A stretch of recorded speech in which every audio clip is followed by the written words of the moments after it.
Um cordial boa noite a todos.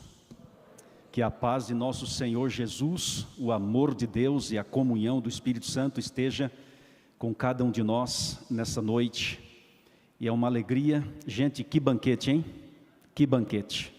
Louvado seja Deus pelo grupo Vocal Livre e por mensagens tão maravilhosas, inspiradoras nessa noite. Já valeu a pena ter estado aqui. Mas agora teremos a continuidade com a Palavra de Deus.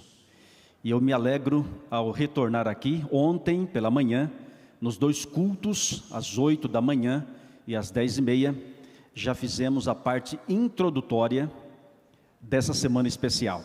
É uma semana profética, é uma semana baseada nos livros de Daniel e Apocalipse. E quem veio ontem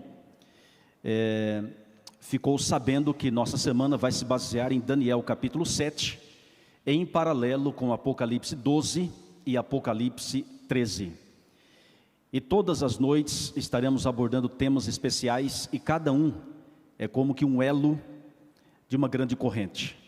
Então faça planos de não faltar, faça planos de participar, porque vale a pena, Deus vai falar ao nosso coração. Vou fazer uma pergunta bem... Quem está conosco nessa noite e não esteve ontem de manhã? Levante a mão. Olha a quantidade de pessoas. Obrigado pela sua presença. Nós vamos fazer mais uma prece e depois vamos ao estudo de hoje. Oremos.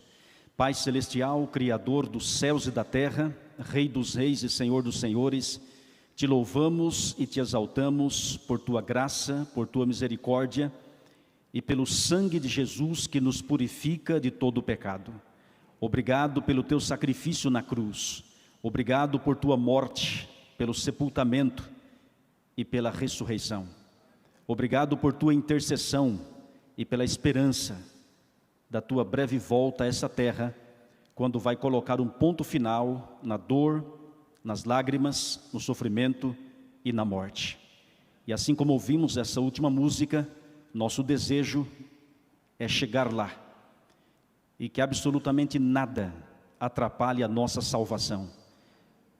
Para tanto, Senhor, pedimos que o Senhor nos purifique a mente e o coração, vê se há em nós algum caminho mau e guia-nos pelo caminho eterno. Transforma a nossa mente e o nosso coração pela tua palavra. Pedimos agora a manifestação especial do teu Espírito em nós e através de nós. Abra o nosso entendimento, abra o nosso coração para compreendermos a tua palavra. E Pai querido, que o nome de Cristo seja exaltado e glorificado hoje e para todo sempre. Oramos em nome do Senhor Jesus. Amém. Aproveito para cumprimentar você que nos assiste pela internet. Um forte abraço para você. É muito bom estarmos juntos, mesmo à distância, mas unidos na mesma esperança. Muito obrigado por sua companhia. E ainda dá tempo de você compartilhar o link com pelo menos 5 pessoas. Vale a pena. 5 pessoas podem ser salvas com uma atitude simples da sua parte. Ok? Combinado? Muito bem. Amigos, o tema de hoje, deixa eu ver se vai dar certo. Ok? É a tabela de conversão profética. Ontem vimos que a profecia bíblica não se entende como se lê. E vimos que a Bíblia é a sua própria intérprete. E nos livros de Daniel e Apocalipse encontramos duas coisas misturadas: literalidades e simbologias. E aquilo que é simbologia, você vê, você percebe, e obviamente não se entende como se lê. E nós vamos passar aqui algumas razões pelas quais os livros de Apocalipse e Daniel foram escritos, a maioria em símbolos. Observe aqui na tela, por gentileza. A primeira razão é a seguinte: Deus quer levar você e a mim a pesquisar mais a Bíblia Sagrada. Deus quer que você se concentre na pesquisa bíblica. E quando você se concentra na pesquisa bíblica, Deus treina a sua mente para receber as suas mensagens. A terceira razão é a seguinte: é para nos manter conectados à palavra. Quanto mais tempo passarmos com a palavra, mais tempo passaremos com o autor da palavra, e assim nossa vida é transformada. Em quarto lugar, Deus queria, através dos símbolos proféticos, ocultar dos perseguidores de seu povo as verdades que os envolvia. Porque se a Bíblia, especialmente Daniel e Apocalipse, já desse nomes aos bois, há muito tempo estes homens já teriam destruído a palavra. E é verdade que houve um tempo em que Bíblias foram queimadas, tentativas foram feitas para silenciar o povo de Deus. Acontece que Jesus é o cabeça dessa igreja e sempre manteve o seu povo na terra, por mínimo que seja. E a quinta razão é a seguinte: é revelar a você e a mim, aos seus servos, as coisas que em breve devem acontecer. Apocalipse capítulo 1, verso 1 também. Em Daniel e em Apocalipse encontramos muitos símbolos proféticos. E nós vamos vê-los nessa noite e vamos analisá-los à luz da palavra. Para você entender essa questão de literalidade e simbologia, vamos apresentar o capítulo 6 de Daniel.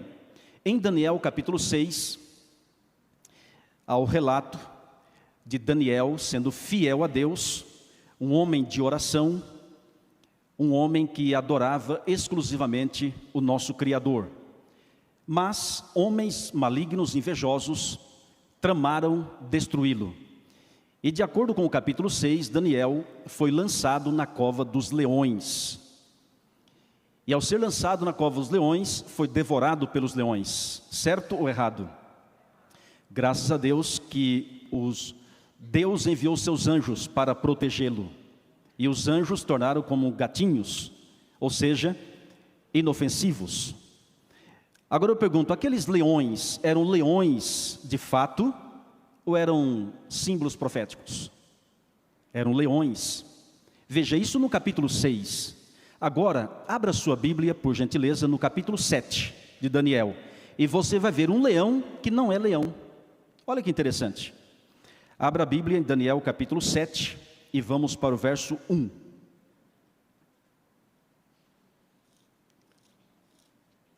Está escrito o seguinte, Daniel capítulo 7, versículo 1 em diante. No primeiro ano de Belsazzar, rei da Babilônia, teve Daniel um sonho e visões ante seus olhos, quando estava no seu leito. Escreveu logo o sonho e relatou a suma de todas as coisas. Verso 2. Falou Daniel e disse: eu estava olhando durante a minha visão da noite, e eis que os 4 ventos do céu agitavam o mar grande. Verso 3. 4 animais grandes, diferentes uns dos outros, subiam do mar. Verso 4 agora. O primeiro era como leão e tinha asas de águia. Enquanto eu olhava, foram-lhe arrancadas as asas, foi levantado da terra e posto em 2 pés como homem, e lhe foi dada mente de homem. Até aí por enquanto. Encontramos dos versos 1 ao 4 vários símbolos proféticos. Já vamos destacá-los aqui, mas observe. O verso 2 diz que Daniel estava olhando e teve uma visão de noite, no qual viu 4 ventos agitando o mar. Veja, 4 ventos agitando o mar, e como resultado surgiram 4 animais, grandes e diferentes uns dos outros. E o primeiro, de acordo com o verso 4, era como leão e tinha asas de águia. Eu pergunto, esse leão é leão de acordo com o que nós encontramos por aí? Claro que não, porque não existe leão com asas. Então esse leão é um símbolo profético, porque a gente não entende como se lê. E quem vai dar a interpretação correta? O pastor da igreja? O líder? O dicionário? A enciclopédia? Não, a Bíblia é a sua própria intérprete. Então pula agora para o versículo 17, Daniel 7 e o verso 17, observe. Veja como a Bíblia se explica. Daniel 7 e o verso 17 diz assim: estes grandes animais, que são 4, são 4 reis, que se levantarão da terra. Agora pula para o verso 23, por gentileza. Então ele disse, aí mesmo, Daniel 7, verso 23. Então ele disse: o quarto animal será um quarto reino na terra, o qual será diferente de todos os reinos, e devorará toda a terra, e a pisará aos pés, e a fará em pedaços. Até aí. Então a gente chega à conclusão que os quatro animais do sonho e visão que o profeta Daniel teve, na verdade são quatro reis ou reinos que já dominaram essa terra. Então o leão com asas de águia não é leão, ele representa um reino, e é o que nós veremos a partir de hoje aqui em nossa semana profética. Observe aqui na tela, por gentileza, os vários símbolos que nós encontramos em Daniel e em Apocalipse. Um deles é animal. Aqui encontramos 4. A besta de Apocalipse 13 também é um animal. Então já sabemos que animal representa rei ou reino.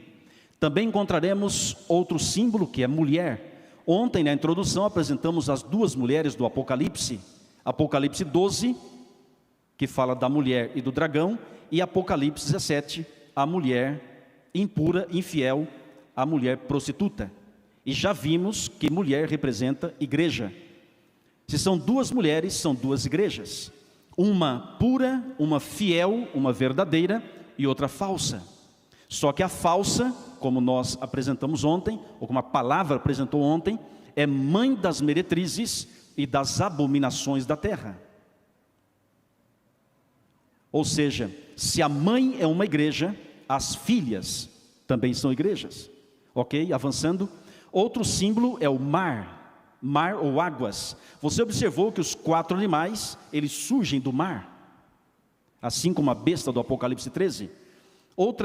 Outro símbolo profético que vamos ver ao decorrer de nossa série aqui é dia, tempos. Temos também a palavra ventos, chifre, dragão, cordeiro, cauda, e temos também a palavra, vamos lá? Isso, blasfêmia. Temos a palavra, vamos ver se vai dar certo.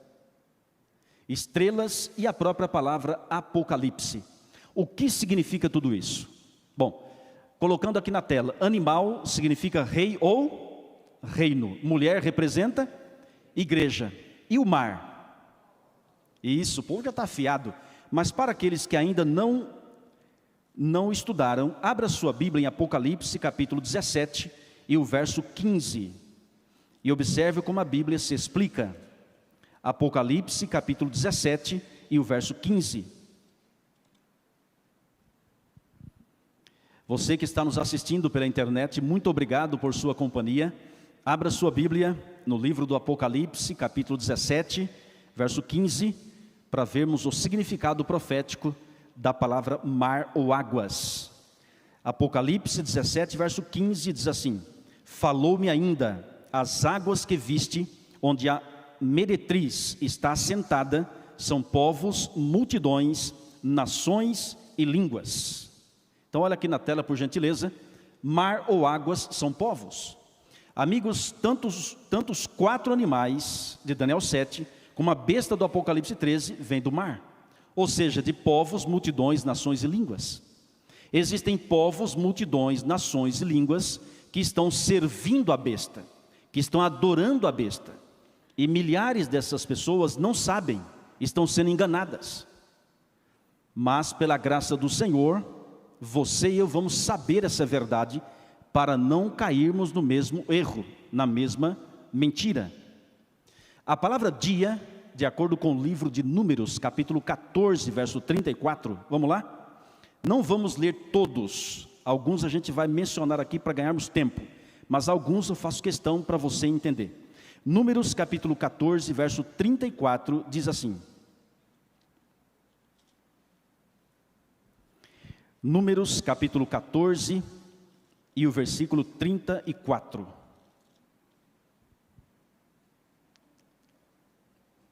Números capítulo 14, versículo 34, diz assim: segundo o número dos dias em que espiasses a terra, 40 dias, cada dia representando um ano. Levarei sobre vós as vossas iniquidades 40 anos, e tereis experiência do meu desagrado. O povo de Israel, ao sair do Egito, em direção à terra de Canaã, eles deveriam fazer esse trajeto em 40 dias. Mas devido à murmuração, ao pecado, Deus disse que cada dia representaria um ano. Foram 40 anos. Porque durante esse tempo, Deus queria ensiná-los, corrigi-los. Infelizmente, milhares não aceitaram a correção do Senhor. Mas um dia profético representa um ano. Agora, essa aplicação nós não podemos fazer em um livro que não é apocalíptico, que não tem simbologias proféticas. Por exemplo, o livro de Gênesis não é um livro profético, é um livro histórico. E em Gênesis encontramos Deus criando o mundo em quantos dias? 6 ou 7? 6 ou 7? Em 6 dias. E o que é que Deus fez no 7º dia? Descansou, abençoou e santificou. Mas Ele criou todas as coisas em 6 dias. Eu pergunto, esses 6 dias são 6 anos? Não. Porque o livro é histórico, não é profético. Agora, em Daniel e Apocalipse, você vai encontrar um dragão que persegue a mulher por 1260 dias. Dragão não existe. E uma mulher vestida do sol, com a lua embaixo dos pés e uma coroa de 12 estrelas na cabeça, também não existe. Então a mulher é um símbolo profético, o dragão é um símbolo profético, e os 1260 dias são proféticos. Ou seja, são 1260 anos de domínio do dragão, usando a besta e o chifre pequeno. E é o que veremos na semana, pela graça do Senhor. Ok, a palavra tempos, de acordo com o livro de Daniel, capítulo 11, verso 13, representa o mesmo em relação a dia, ou seja, anos. A palavra ventos, de acordo com Jeremias 51, de 1 a 5, representa guerras, batalhas, lutas, confusões e assim por diante. Avançando aqui. A palavra chifre, de acordo com Apocalipse 17, verso 12, representa poder, rei ou reino. Dragão, de acordo com Apocalipse capítulo 12, versos 7 ao 9, representa diabo, Satanás.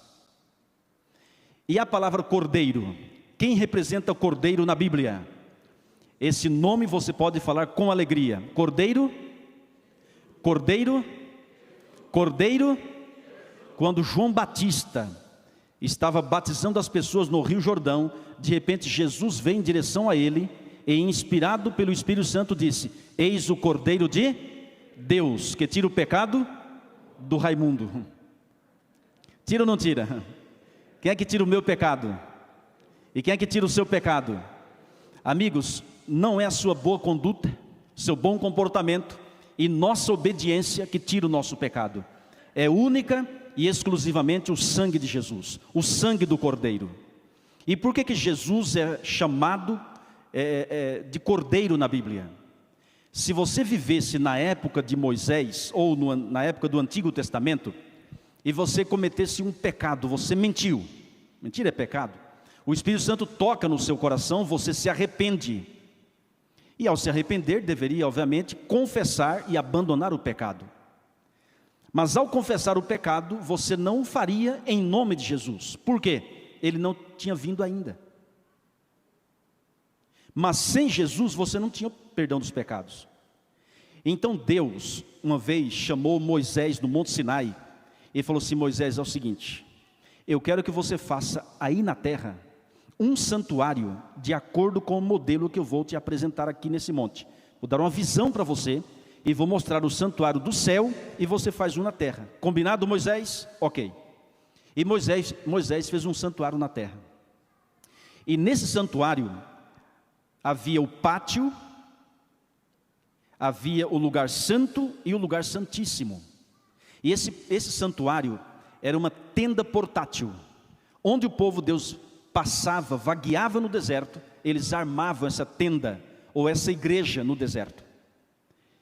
E ali no pátio havia duas coisas importantes: um altar de holocausto, onde se queimava a gordura dos animaizinhos que eram sacrificados, e havia uma pia com água para que os sacerdotes e sumos sacerdotes, ao entrarem no santuário, tinham que lavar as mãos e os pés, como símbolo de reverência e respeito na presença do Senhor. E no lugar santo haviam 3 objetos. À direita havia uma mesa com 12 pães, 6 de um lado, 6 de outro, representando Cristo, o pão da vida, e também as 12 tribos de Israel e os 12 apóstolos. Ao lado esquerdo havia um castiçal ou candelabro com 7 lâmpadas acesas, continuamente. Elas não apagavam de jeito nenhum, representando Cristo, a luz do mundo, e as 7 igrejas do Apocalipse, porque Jesus anda no meio da sua igreja. Ele tem sua igreja nas mãos, porque Ele é o cabeça dessa igreja, amém? Ao centro havia um altar de incenso, onde se queimava incenso, e essa fumacinha subia, representando 2 coisas: a oração do povo de Deus e a intercessão de Cristo. Jesus gosta de ouvir as nossas orações, Ele sente prazer em nos ouvir. Por isso aquele altar representava a intercessão e as nossas orações. Ok, no lugar santíssimo havia uma caixa de madeira revestida de ouro. Dentro dessa caixa, chamada Arca da Aliança, havia o maná, que representava a providência de Deus. O maná, que é o pão dos anjos, que Deus sustentava o seu povo durante 40 anos no deserto. Havia a vara de Arão, que havia florescido, e também os 10 mandamentos escritos pelo seu dedo, ali em tábuas de pedra, tudo dentro da arca. Em cima da arca havia uma tampa de ouro puro, chamada propiciatório. E em cima dessa tampa, 2 anjos de ouro puro, um de frente para o outro, as asas de um batia nas do outro, ou seja, bicava assim, e fazia sombra no propiciatório. E aos fundos desses 2 anjos havia uma luz gloriosa, que no hebraico chama-se Shekinah. E essa palavra significa presença visível de Deus, onde Deus se manifestava. Era uma pequena sala do trono do universo. Aí você pergunta: pastor, por que você está explicando tudo isso para chegar no Cordeiro? Aí é que entra o plano de redenção, de salvação. Por que tudo isso? Porque tudo isso, irmãos, era uma parábola do plano da redenção. Deus queria ensinar na prática o que seria a morte de seu filho na cruz, o que seria alguém morrer no lugar do ser humano. O ser humano na prática aprenderia sobre o plano de resgate, como funcionaria, ou como funcionava. Então você mentiu, o Espírito Santo tocou no seu coração, você se arrepende. O que você deveria fazer? De acordo com a Bíblia, tinha que pegar um cordeiro de 1 ano de idade, sem defeito físico, sem mancha, saía do seu acampamento, entrava no pátio do santuário, diante do sacerdote, você colocava a mão na cabeça do cordeirinho e confessava o pecado que pecou. Não era por atacado, é o pecado que pecou. E simbolicamente o seu pecado era transferido para o cordeiro. E o inocente cordeiro passava a ser o culpado, e você, culpado, passava a ser inocente. Era uma troca. Aí você tinha que pegar uma faca, chamada de cutelo, e com as próprias mãos imolar, cortar a cabeça do cordeirinho. Eu não me esqueço, na cidade de Sorocaba, fazendo uma classe bíblica, falando sobre esse assunto, um garoto de 8 anos, pastor, está tudo errado, pastor. Está tudo errado. E eu perguntei: o que está errado? O que é que o cordeirinho fez para morrer no lugar do pecador? Eu falei: concordo com você, está tudo errado. Então, pastor, eu falei: mas eu quero responder com uma outra pergunta. O que Jesus fez para morrer no seu e no meu lugar? Ele perguntou: mas como assim? Eu disse: aquele cordeirinho que morria pelas próprias mãos do pecador, apontava para a morte de Cristo na cruz do Calvário. Porque quem matou Jesus foi você e eu, os meus e os seus pecados. Jesus tomou o meu e o seu lugar. Ele é o Cordeiro de Deus, que tira o meu pecado, o seu pecado. E aquele garoto começou a entender. Amigos, Eu digo uma coisa para você: estudarmos sobre a besta, sobre o chifre pequeno, sobre não sei mais o que, é muito importante. Mas nada é mais importante do que o Cordeiro. Eu quero que você se apaixone por Cristo.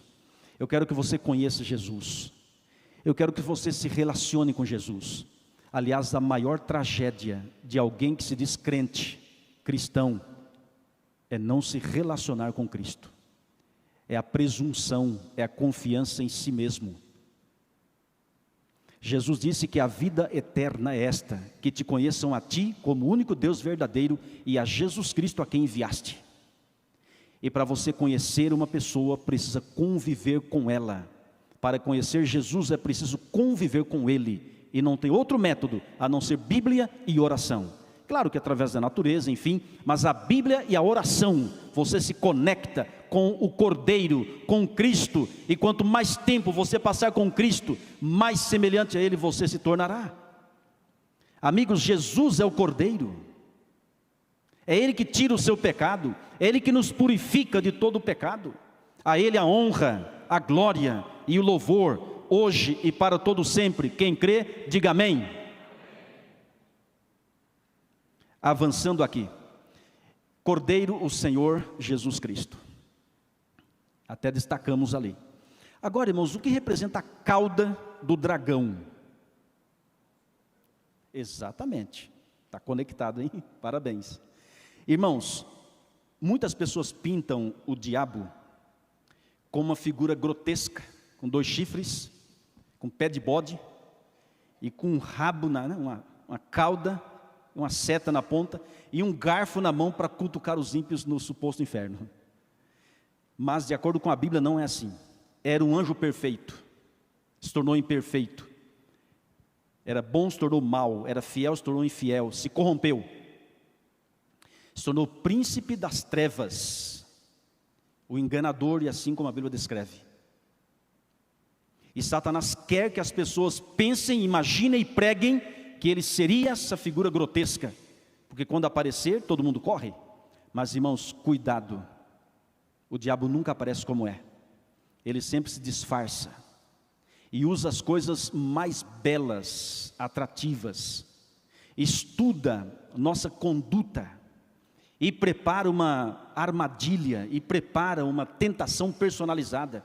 Se você e eu não tivermos unidos a Cristo, na sua palavra fatalmente cairemos. Só Jesus vence. Não confie em si mesmo. Assim como o dragão é um símbolo profético, a cauda do dragão também é um símbolo. E nós queremos ver isso na palavra. Abra a Bíblia, por gentileza. Isaías 9, verso 15. Isaías 9, verso 15.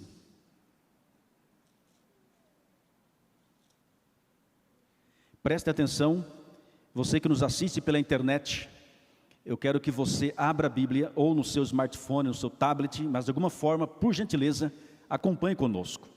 Isaías 9, verso 15. Olha o que diz. O ancião, o homem de respeito é a cabeça. O profeta que ensina mentira é o quê? A cauda. Está aí. Amigos, a Bíblia é clara, ela se explica, não sou eu que estou dando o resultado, é a palavra. Então a cauda do dragão representa falso profeta ou mentira. Quem mente, irmãos, é a cauda do diabo, porque o diabo é o pai da mentira. E para Deus não existe mentirinha branca, nem azulzinha, nem verdinha. Mentira é mentira e é pecado. E os instrumentos do dragão são os falsos profetas. É alguém, irmãos, que está pregando a mentira com a Bíblia na mão. Quer ver? Abra sua Bíblia em Apocalipse 12, verso 3 e 4, por gentileza. Apocalipse 12, versículo 3 e 4. Apocalipse capítulo 12, versículos 3 e 4. Olha o que diz. Viu-se também outro sinal no céu, e eis um dragão grande, vermelho, com 7 cabeças, 10 chifres, e nas cabeças 7 diademas. Verso 4. A sua cauda arrastava a terça parte das estrelas do céu, as quais lançou para a terra. E o dragão se deteve em frente da mulher que estava para dar à luz, a fim de lhe devorar o filho quando nascesse. Até aí. Então observe que a figura do dragão aparece aqui, só que dizendo que estava no céu. É o que diz Apocalipse 12, verso 7, na sequência. Então observe, um dragão grande e vermelho, com 7 cabeças e 10 chifres, com a sua cauda arrastava a terça parte das estrelas. Só adiantando, irmãos, estrelas, de acordo com Apocalipse 1, verso 20, e Daniel 12, verso de 1 a 4, estrelas simbolizam anjos e mensageiros, ok? Então o dragão, com a sua cauda, conseguiu arrastar 1/3 dos anjos. Amigos, para um pouco para pensar, quantos anjos Deus havia criado? De acordo com Apocalipse 5, verso 11, são milhões de milhões e milhares de milhares, incontáveis. Só que 1/3 de milhões passou a seguir Satanás, se tornaram demônios, anjos maus, espíritos maus. E olha, eram PhDs, eram doutores. Os anjos de Deus, perfeitos, se tornaram demônios, 1/3. Não é de se admirar que hoje Satanás consegue enganar pessoas pensantes, inteligentes. Irmãos, com todo respeito falando, tem homens e mulheres aí fora que estão sendo dominados por Satanás. E permita-me dizer com muito respeito também, se você abandonar Deus, queira ou não queira, vai ser dominado pelas trevas. Nossa única salvaguarda está no Cordeiro, está em Cristo. Por favor, em nome de Jesus, não abandone. Todas as vezes que o povo de Israel o abandonava, ia para a idolatria. E os resultados terríveis, pragas, pestilências, até que o povo se convertia e voltava e Deus perdoava, porque Deus é maravilhoso. E enquanto a porta da graça está aberta, qualquer ser humano que o abandonou pode voltar. Não importa quão longe a pessoa foi, se ela aproveitar o tempo de graça, ouvir a voz de Deus, aceitar o seu chamado, Deus o aceita, Deus perdoa e Deus transforma. E é isso que estamos fazendo aqui, porque eu e você somos pecadores, e o sangue de Jesus nos purifica de todo o pecado. Ele veio para nos resgatar e na cruz pagou o preço. Mas irmãos, observem, 1/3 de anjos bons passaram a ser anjos maus. A cauda, a pregação falsa. Lá no céu, Satanás começou a pregar que Deus não era amor, que os anjos só obedeciam porque não tinha outra escolha, que a lei de Deus deveria ser abolida, que estabeleceria uma outra lei melhor do que a lei de Deus, que Deus era mau, tirano, aquele, enfim. E 1/3 aceitou. Deus deu tempo para que esses anjos voltassem, para que esses anjos se convertessem, mas infelizmente foram longe demais. Pecaram contra o Espírito Santo, o único pecado que não tem perdão. Chegaram ao ponto do não retorno, e aí tiveram que ser expulsos dos céus. Hoje, meus amigos, Satanás continua usando sua cauda para enganar, só que não mais anjos. Porque quando Cristo morreu na cruz, ficou claro quem estava com a razão nesse grande conflito entre o bem e o mal. Você sabia que até a cruz, Satanás tinha acesso ao céu? Não que tinha salvação. Quando foi expulso dos céus, já estava perdido. Mas tinha acesso ao céu, porque quando levou Adão e Eva ao pecado, se tornou, infelizmente, o representante desse mundo. Por isso que Jó, capítulo 1 e 2, fala que quando Deus estava fazendo uma reunião com seus filhos, Satanás foi ali, lá no céu. Mas já havia sido expulso. E Deus perguntou, de onde vem? De passear e rodear pela terra. Observasse meu servo Jó, aí tem toda aquela conversa. Quem deveria estar ali? Adão. Mas Adão havia falsos profetas. Irmãos, está cheio de cauda por aí. E por que um falso profeta engana? Porque parece com a verdade. Fala de Jesus, fala do amor de Deus, é carismático, usa a Bíblia, mas é um falso. Você conhece uma nota falsa de R$ 13? Não conhece, nem eu. Por quê? Porque não existe. Não é apenas porque não existe, é porque não existe uma verdadeira. Porque se existisse uma nota verdadeira de R$ 13, alguém poderia falsificá-la. Ou seja, a falsidade aparece, irmãos, em função da verdadeira. Existem falsos profetas? Existem, mas existe o verdadeiro. Deus tem seu povo na terra, mas o diabo procura imitar. Engana porque parece. Eu, se pegar uma nota falsa em minhas mãos, pegar uma nota, eu não consigo da besta ou do chifre pequeno. O chifre pequeno que surge do quarto animal, como vimos ontem, ele destrói 3 dos 10. O quarto animal é chamado de terrível, espantoso, sobremodo forte, dentes de ferro, unhas de bronze, devora tudo até o que sobra. E tinha 10 chifres. No meio sobe o chifre pequeno e destrói 3. E o chifre pequeno é retratado como tendo olhos, tendo uma boca, e tendo também, lembra, nariz, né? Como disse aquela criancinha. Então veja, tem olhos, tem boca, e essa boca diz blasfêmia. E o que é a blasfêmia do chifre pequeno? Já vou adiantar, é a mesma blasfêmia da besta do Apocalipse. Topa saber? Sim ou não? Vai pegar fogo.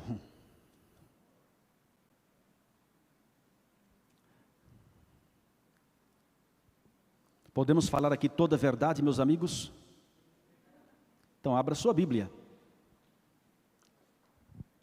João capítulo 10, versículo 30 em diante.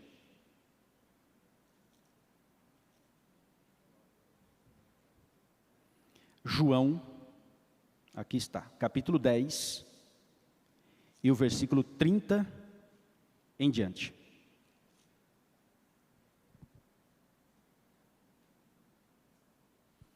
João, capítulo 10, e o versículo 30 em diante. Posso ler? Está escrito: Disse o Senhor Jesus: eu e o Pai somos um. Olha o 31. Novamente pegaram os judeus em pedras para lhe atirar. Disse-lhe Jesus: tenho-vos mostrado muitas obras boas da parte do Pai, por qual delas me apedrejais?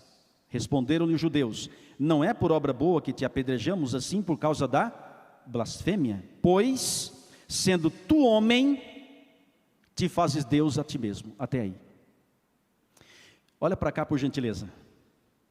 Quando Jesus disse: eu e o Pai somos um, o que estava dizendo? Que ele e o Pai, ou seja, ele é Deus assim como o Pai é Deus. E eu pergunto, você responde: Jesus, de acordo com a palavra, é ou não é Deus? Sim ou não? Irmãos, no sábado que vem de manhã, estaremos estudando sobre as revelações de Jesus, não falte. A gente vai focar mesmo a divindade de Jesus. Mas, adiantando um pouco aqui, você sabia que Jesus não nasceu de uma intimidade entre homem e mulher? Maria era virgem. De repente apareceu grávida. O anjo Gabriel teve que vir e dizer assim: Maria, não temas. O ente santo, que há de nascer de ti, será chamado Filho do Altíssimo ou Filho de Deus. Irmãos, antes de Jesus nascer, ele já existia. Sabe o que diz João capítulo 1, verso 1 ao 3? Vamos lá. João 1, de 1 a 3.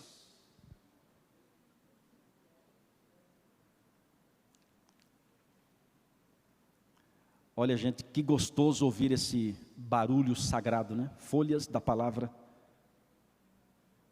Vamos lá. João 1, de 1 a 3. No princípio era o Verbo, e o Verbo estava com Deus, e o Verbo era Deus. Verso 2. Ele estava no princípio com Deus, todas as coisas foram feitas por intermédio dele, e sem ele nada do que foi feito se fez. Até aí. Irmãos, aqui diz que no princípio, antes de todas as coisas. Essas palavras no princípio, no original grego se escreve enarque ou se pronuncia enarre. São as mesmas palavras usadas em Gênesis 1, verso 1. No princípio criou Deus os céus e a terra. As mesmas palavras, só que lá é Bereshit. Ou seja, antes do sol, da lua, das estrelas, do mar, das fontes das águas, antes de Adão e Eva, no princípio era o verbo. O verbo estava com Deus, e diz, o verbo era Deus. Tudo foi feito por meio dele. Aí sim, o sol, lua, estrelas e você também. Então o verbo é criador. Agora, quem é esse verbo? Pula para o verso 14. Veja como a Bíblia se explica. Olha o que diz aí o verso 14. E o verbo se fez carne e habitou entre nós. Pronto. Eu pergunto, você responde: quem foi o único que se fez carne e nasceu da virgem, viveu aqui nessa terra conosco? Jesus. Então o verbo do capítulo 1, verso 1 é Jesus. Vamos parafrasear o capítulo 1, verso 1, trocando a palavra verbo por Jesus, e veja como fica. No princípio era Jesus, e Jesus estava com Deus, e Jesus era Deus. Todas as coisas foram feitas por intermédio de Jesus, e sem Jesus nada do que foi feito se fez. E Jesus se fez carne e habitou entre nós. Amigos, Jesus existe antes de nascer. Você sabia que após o pecado, ninguém jamais viu a Deus o Pai? Todas as revelações de Deus no Antigo Testamento é a pessoa de Cristo. A gente vai ver isso no sábado que vem, se Deus quiser. Irmãos queridos, Jesus é Deus. Tomé, ao tocar em Jesus, fez uma declaração que no meio teológico é o texto bíblico mais claro que prova a divindade de Jesus. Ao tocar em Jesus, Tomé exclamou: Senhor meu e Deus meu. João 20, verso 28. Senhor meu e Deus meu. Olha aí. É por isso que você vai encontrar em Isaías 9, verso 6, um filho se nos deu, o seu nome será maravilhoso conselheiro, Deus forte, Pai da eternidade e príncipe da paz. Isaías 7,14, uma virgem dará à luz um filho, e o nome será Emanuel. E Emanuel significa Deus conosco. Irmão, Jesus é Deus, onipotente, onisciente e onipresente. É claro, quando esteve na terra, sua divindade foi velada pela humanidade. Ele não usou da sua divindade para vencer. Mas Jesus nunca deixou de ser Deus. É Deus homem, que veio aqui para assumir o seu e o meu lugar e pagar o preço. Mas Ele é Deus. Eu e o Pai somos um. Os judeus pegaram pedras para atirarem Jesus, por quê? O pecado da blasfêmia era punido com o apedrejamento. E Jesus fez a seguinte pergunta: por qual obra boa da parte do Pai vocês vão me apedrejar? Eles responderam: não é por obra boa que vamos se apedrejar, mas sim por causa da blasfêmia. Pois, sendo tu homem, te fazes Deus a ti mesmo. Irmãos, aí está o X da questão. Primeiro, na mente do povo judeu da época, pelo menos da maioria, não todos, mas a maioria, eles não acreditavam que Jesus era Deus. Na cabeça deles, Jesus era filho do homem, ou seja, filho de José e Maria, portanto um pecador como você e eu. E sendo um pecador agora dizer que é Deus, isso é blasfêmia.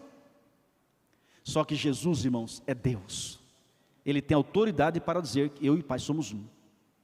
Então veja, o conceito de blasfêmia do povo judeu não está errado. Agora, aplicar esse conceito de blasfêmia a Cristo, aí está errado. Então, para concluirmos essa parte, olha aqui. Qualquer homem ou mulher, por mais religioso que seja, por mais bondoso que seja, querer ser Deus aqui na terra, esse sim está blasfemando. Qualquer pecador que dizer assim, eu sou Deus, esse está blasfemando. Essa é a blasfêmia do chifre pequeno e da besta do Apocalipse 13. Irmãos, o chifre pequeno quer ser Deus na terra. A besta quer ser Deus na terra. E olha, tem povos, multidões, nações e línguas que estão se curvando, obedecendo, reconhecendo a sua suposta autoridade. Aí está, irmãos, o enredo satânico. Porque Satanás sempre quis ser adorado. Hoje na terra, Satanás é adorado pela besta e o chifre pequeno. Não se curve diante da besta. Não se curve diante do chifre pequeno. Aí você fala, pastor, jamais. Permaneça firme na sua fé, na verdade. Porque um dia o mundo inteiro será enredado para se curvar diante da besta e do chifre pequeno. Menos os fiéis, menos o remanescente da palavra de Deus. Irmãos, blasfêmia é um homem se colocar no lugar de Deus. Queremos passar 3 blasfêmias do chifre pequeno ou da besta aqui na tela para você e eu analisarmos. Uma delas é pretender perdoar pecados. Quem somente tem autoridade para perdoar os nossos pecados? Somente Deus. Mas o chifre pequeno fala assim, eu tenho autoridade. Olha a blasfêmia. Quer ver? Lucas 5, verso 20. Lucas capítulo 5, versículo 20. Por gentileza, olha que verso esclarecedor. Lucas 5, versículo 20 diz assim. Lucas capítulo 5, verso 20 escreve: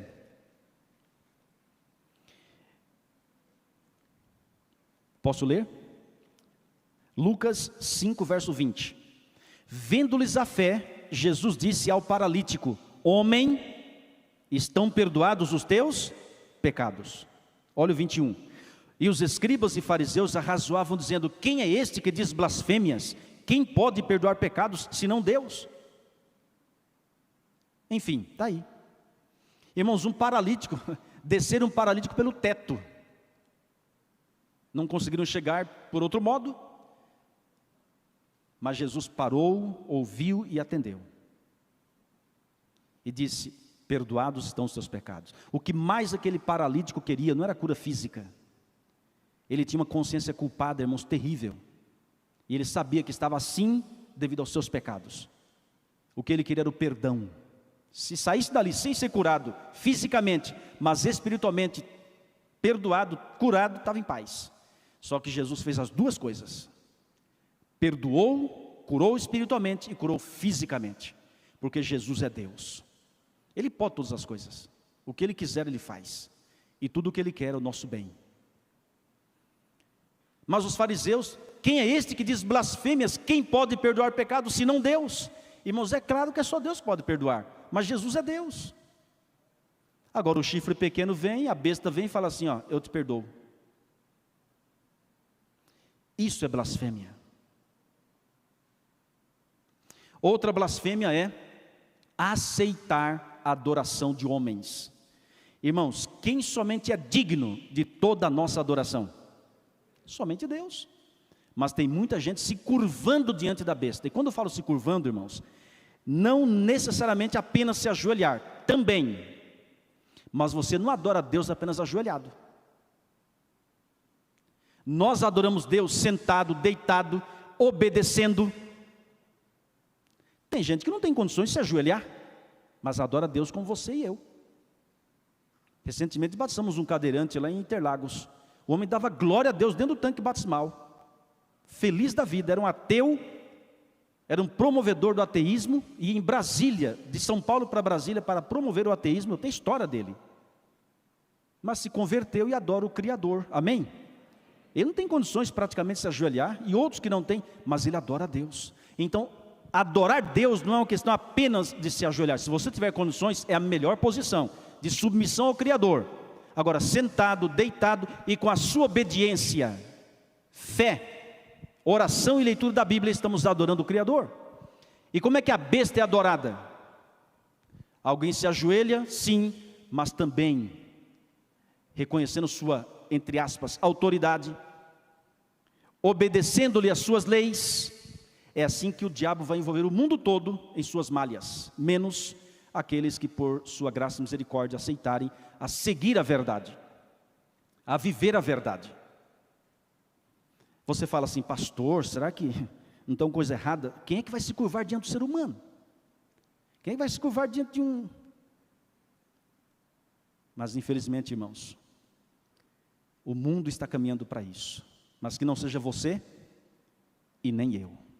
Um dia, João, na ilha de Pátimos, o anjo Gabriel apareceu, ele se curvou em adoração. O anjo falou assim, não faças isso, eu sou conservo teu e dos teus irmãos, adora a Deus. Apocalipse 19, verso 9 e 10. Quando Pedro chegou na casa de Cornélio, Cornélio havia reunido toda a sua vizinhança e amigos, e Cornélio se ajoelhou diante de São Pedro. E São Pedro falou assim, não faças isso, levanta-te que eu também sou homem. Irmãos, o apóstolo Pedro não aceitou a adoração de homens. Mas tem gente por aí hoje aceitando. Isso é blasfêmia. Outra blasfêmia é a pretensão de ser eterno, sendo que somente Deus é eterno. Amigos, não caia nesses enganos. E agora? Vamos analisar os 4 animais? Topa? Um dia, eu estava pregando sobre esse assunto. Era na cidade de Itapema, uma cidade praiana linda, próximo de Balneário, próximo de Porto Belo, Bombinhas, Santa Catarina. E o dia que nós falamos toda a verdade sobre os 4 animais, o chifre pequeno, a besta, eu não sabia, mas havia ali uma mulher, vinda do Rio Grande do Sul, veio visitar os parentes, e foi na conferência. Ouviu a mensagem, ao sair, me cumprimentou e disse, pastor, minha cabeça está parecendo uma máquina de lavar roupa. Eu falei, como assim? Ela falou, está para lá e para cá. Pastor, eu nunca ouvi o que eu ouvi nessa noite. Falei, pois é, Deus te trouxe aqui. Ela pegou meu contato, voltou para o Rio Grande do Sul, e passou um tempo, me ligou, pastor, só liguei para dizer uma coisa para você. Hoje eu sou batizada na igreja adventista do 7º dia. Eu falei, louvado seja Deus. Será que a sua cabeça vai sair assim hoje? Para lá e para cá? Você topa conhecer toda a verdade? Em Itajaí, uma vez, havia um advogado, convidado por um amigo nosso, e quando ele ficou sabendo sobre os detalhes proféticos, se levantou lá do meio da multidão, era uma tenda, tinha mais de 600 pessoas, apontou para mim e disse, vou mandar prender esse rapaz. Aí o amigo que o convidou perguntou, mas por quê? Ele não pode falar o que está falando. Aí o amigo perguntou, mas ele está falando a verdade ou a mentira? Esse rapaz deu meia volta e foi embora. O amigo foi atrás, foi até a sua casa, orou com ele. Ele havia se mudado do Brasil, não sei para que país. Passado um tempo, fiquei sabendo que ele havia estudado a Bíblia e estava frequentando a igreja. Irmãos, é uma luta, mas Deus é maior. Podemos falar toda a verdade? Sim ou não? Sim ou não? Ih, está fraco. Sim ou não? Tem algum advogado aqui? Se tem, parabéns, louvado seja Deus por você. Esse assunto, irmãos, é tão importante, é tão maravilhoso, que a gente vai falar sobre ele amanhã. Amanhã você não pode faltar. Como faz as novelas, a seguir cenas do próximo capítulo. Então você não pode perder amanhã. Que dia que é amanhã? Que dia que é amanhã? Segunda-feira. Eu quero ver. Amanhã não tem vocal livre. Quem sabe eles voltam, né, irmãos? Amanhã eu quero ver, segunda-feira, você aparecer aqui. Eu tenho certeza que Deus vai lhe trazer, amém? Mas aqui vamos concluir, deixa eu passar bem rapidinho para você não... Amanhã vamos falar sobre isso. Olha aqui, ó. Deixa eu voltar aqui. Olha o sonho do profeta. Foi sonho ou um pesadelo? Por incrível que pareça, não foi pesadelo, foi sonho. Olha aí, 4 animais. Um leão com asas de águia. Cadê? Um urso com 3 costelas na boca. Um leopardo com 4 asas e 4 cabeças. Olha aí, o destaque em cada um deles. E o terrível espantoso, com dentes de ferro, olha aqui, as unhas são de bronze, os dentes de ferro, unhas de bronze, 10 chifres, e no meio sobe o chifre pequeno, que destrói 3. Olha o destaque aqui. Ele já surge guerreando, já surge destruindo, já surge mostrando a razão pela qual veio. Mas o destaque maior está que ele tem olhos, tem boca, tem nariz. E essa boca diz blasfêmia. E o que é blasfêmia? Isso, um homem se colocar no lugar de Deus. Grave essa resposta, porque aí está a chave da semana toda. O que é blasfêmia? Um homem se colocar no lugar de Deus. Irmãos, esse chifre pequeno quer ser Deus na terra. E tem povos, multidões, nações e línguas se curvando diante dele. E vou dizer mais, tem até evangélicos. E você sabia que esse chifre é religioso? Porque ele quer ser Deus na terra. Tem a ver com adoração, obediência. Amigos, esse chifre pequeno tem as impressões digitais de um ser humano. Ele enxerga, ele fala. Ele era pequeno, mas agora cresceu e tem influência mundial. E se você não tomar cuidado, ele pode estar influenciando sua vida e você não sabe. Mas Deus vai te livrar, Deus vai te abençoar. E a partir de amanhã, a gente vai ver já sobre os detalhes dos 4 animais. Venha com fé e com coragem.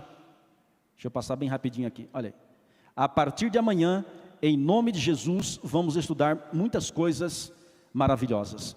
Mas o convite nessa noite, irmãos, aqui, o convite não é do pastor Raimundo, o convite é de Jesus. O que ele diz a você nessa noite? Deixa eu colocar na tela aqui. Vinde a mim. É Jesus que lhe convida. E por que ele te convida? Porque ele te ama.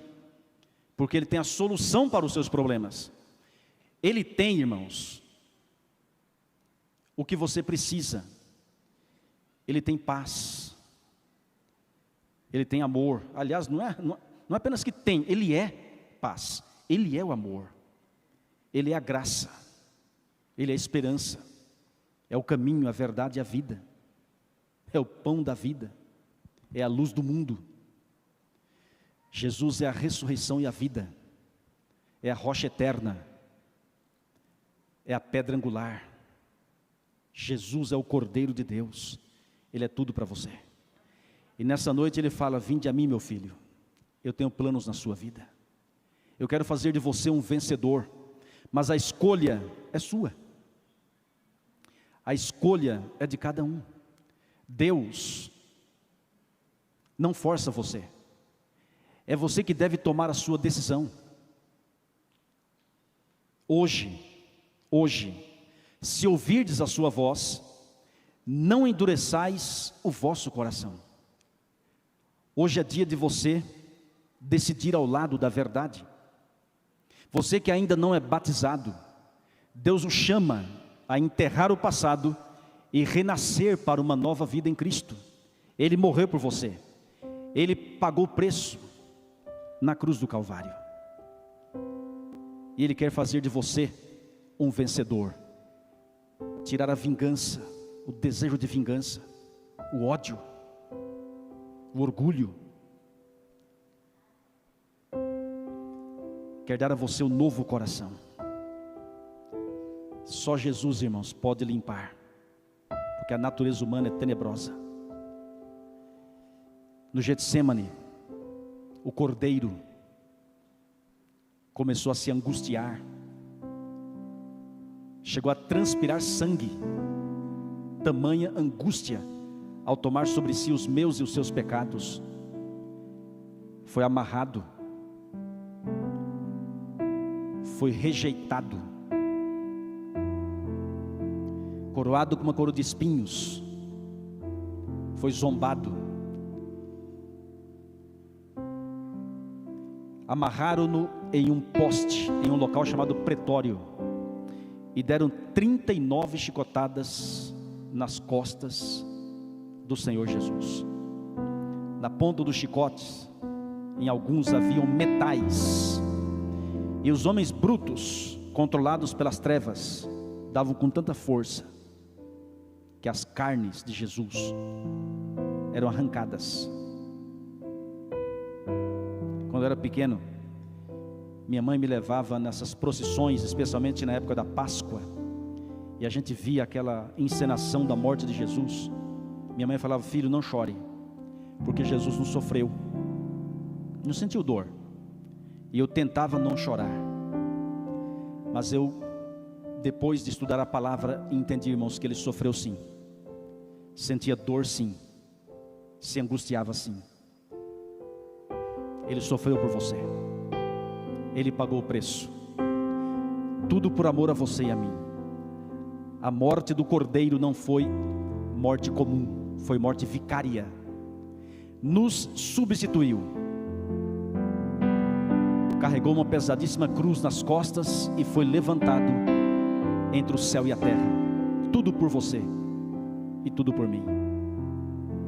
Como disse John Stott, se você quiser uma definição de amor, não vá ao dicionário, vá ao Calvário. Se o sacrifício de Cristo não te constranger e não te levar à conversão, nada mais vai levar. Não é o medo do inferno, não é o medo da perdição, não é o medo da besta. Você precisa conhecer o Cordeiro, e eu também.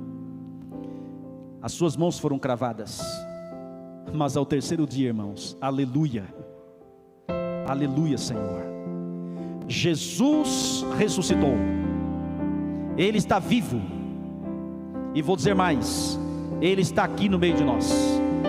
Senhor Jesus, a Ti a honra, a glória e o louvor, hoje e para todo sempre. Ele quer te abraçar e está te abraçando. Ele está muito feliz por sua presença.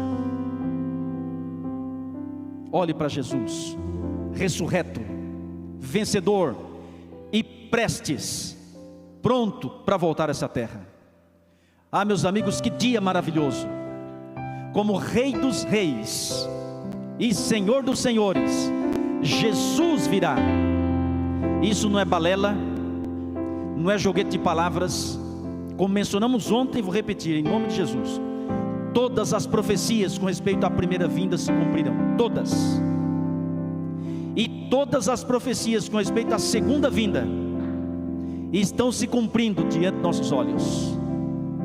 Como diz Ellen White, escritora adventista inspirada por Deus, já podemos ouvir os passos de um Deus que se aproxima. Deus tem pressa para voltar. Você tem pressa para evangelizar? Você tem pressa para aceitá-lo? Zaqueu desce depressa. Deus quer te salvar, Deus quer te libertar. E nessa noite eu quero orar por você. Nessa noite eu quero encerrar com um momento de consagração, momento especial em que vamos dedicar cada um aqui ao Senhor Deus. Você que nos assiste pela internet, é momento da sua entrega também, é momento da sua decisão. Não deixe, por favor, para amanhã. Hoje é o dia, e eu quero orar por você nessa noite. Quantos estão conosco nessa noite e ainda não são batizados na igreja adventista? Por gentileza, levante sua mão. Se há alguém, levante a mão, por favor, bem alto. Você pode se colocar em pé um pouquinho, aí onde você está. Amém. Quanta gente maravilhosa. Glória ao nome do Senhor Jesus. Permaneça em pé. Se levante e permaneça em pé um pouquinho. Não sinta vergonha. Aliás, a gente sente um pouco, né? Não é possível, mas Deus está com você. Deus vai te dar forças. Permaneça em pé um pouquinho. Há alguém que já foi batizado, mas se afastou da igreja? Se há alguém assim, fica em pé também. Estaremos orando por você, pela sua família. Isso. Amém. Queremos fazer um momento de consagração da sua vida. Agora tem outra pergunta. Você que está sentado, conhece alguém que está em pé? Se você conhece, por gentileza, se levante, vá até essa pessoa e faça companhia para ela. Amém. Isso. Não deixe ninguém sem uma companhia. Se você perceber que alguém está sem companhia, vá lá, se apresente e faça companhia para essa pessoa. Olha que cena bonita. Louvado seja Deus. Mas não podemos encerrar sem um momento especial do vinde a mim, porque Jesus é que convida, não é o pastor Raimundo. Eu sou um instrumento de Deus. Eu quero chamar vocês que estão em pé com seus amigos para que venham aqui à frente, pode ser? Nós temos um espaço considerável aqui. Nós também vamos chamar o grupo Vocal Livre, por gentileza. Eles vão cantar em homenagem a vocês e para a glória de Deus, amém? Podem vir, vocês estão em pé, por favor, desse lado aqui, ó. Eu vou descer também com vocês. Se precisar tirar o púlpito, pode tirar, viu? Alguém ajuda aqui para tirar o púlpito? E eu quero... Ok, obrigado. Deus te abençoe, meu querido. Prazer em revê-lo, viu? Podem se aproximar. Deus te abençoe. Deus abençoe a você, minha amiga. Muito prazer. Deus te abençoe. Deus te abençoe. Quanta gente maravilhosa aqui. Deus te abençoe. Obrigado. Olha aí. Amém. Que alegria, gente, recebê-los. Eu vou convidar todos a se colocarem em pé. Ouça essa música. E após a música a gente vai orar a Deus. Após a música vamos fazer o momento da consagração. Ok? Deixa eu ficar aqui também para receber a bênção da música.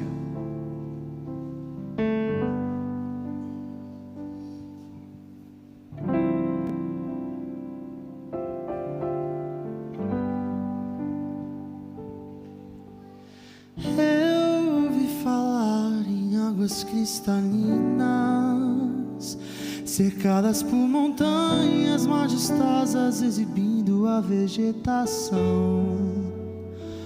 Ouvi dizer que suas flores nunca murcharão, e tudo nessa terra é feito para durar para sempre.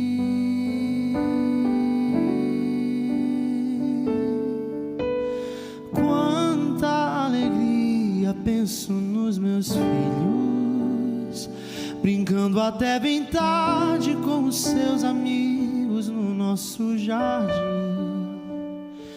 Eu sinto segurança ao imaginar que a maldade não existirá no coração dos homens. Eu sei que perto eu terei os meus amigos, aqui eles não vão embora. Não há doença que os atinja, não há distância que desuma. A casa fica cheia e sempre estará repleta de alegria e eterna gratidão. Aquele que nos trouxe aqui, aquele que nos permitiu entrar nas portas como herdeiros de seu reino de amor. Que a glória seja dada a ti, Senhor, Cordeiro que nos resgatou em terras estrangeiras, para desfrutarmos a alegria eterna no Senhor.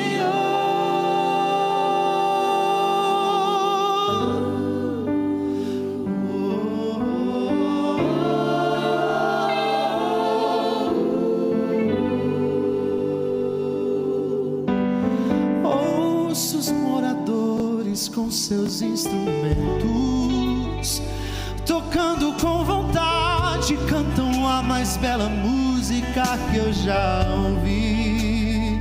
Suas poesias não carregam mais a dor, saudade é palavra arrancada de seus corações. Hoje cantam plenitude grande de amor. Louvores ao bondoso Deus, resumem a canção. Digno é o Cordeiro de Deus, sobre a morte vencedor, nos devolve a nossa bela história, história de amor.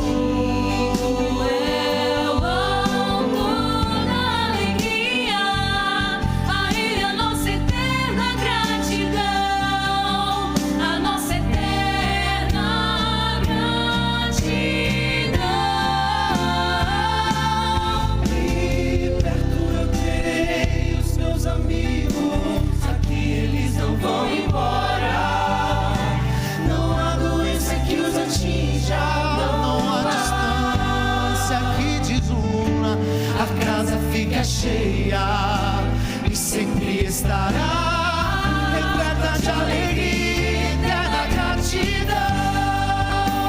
Aquele que nos trouxe aqui, aquele que nos permitiu entrar nas portas como herdeiros de seu reino de amor.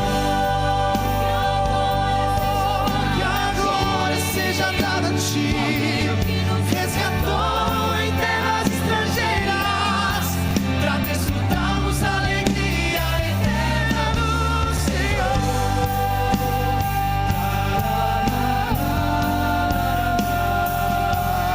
Sobre a morte vencedor, nos devolve a nossa bela história, história de amor.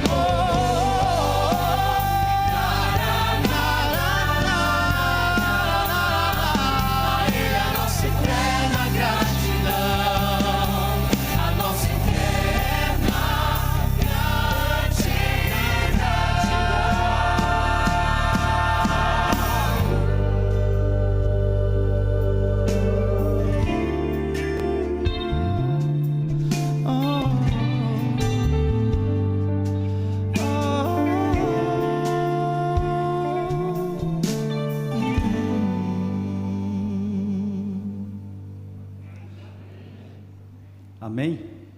Gente, que letra fantástica, hein? E olha, encaixou 100%. Louvado seja Deus, amém? Vamos fechar os olhos. Pai Celestial, que música maravilhosa, que momento especial. Senhor, toma em tuas mãos cada homem, cada mulher que veio aqui à frente. O Senhor conhece a vida particular de cada um. E ó Pai, o que cada coração almeja é realmente essa eternidade com o Senhor Jesus. É um dia nunca mais dor, nunca mais sofrimento. O Senhor prometeu. Prepare-nos, ó Pai, para o teu reino. Prepare cada um de nós, nossa família.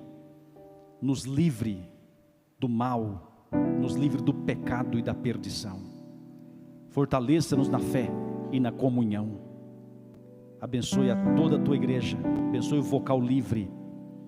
Venha também batizá-los com o Espírito Santo e ajudá-los a serem vencedores a cada dia. Quando o Senhor Jesus regressar com seus milhões de anjos, que nenhum de nós aqui se perca, mas que todos estejamos preparados.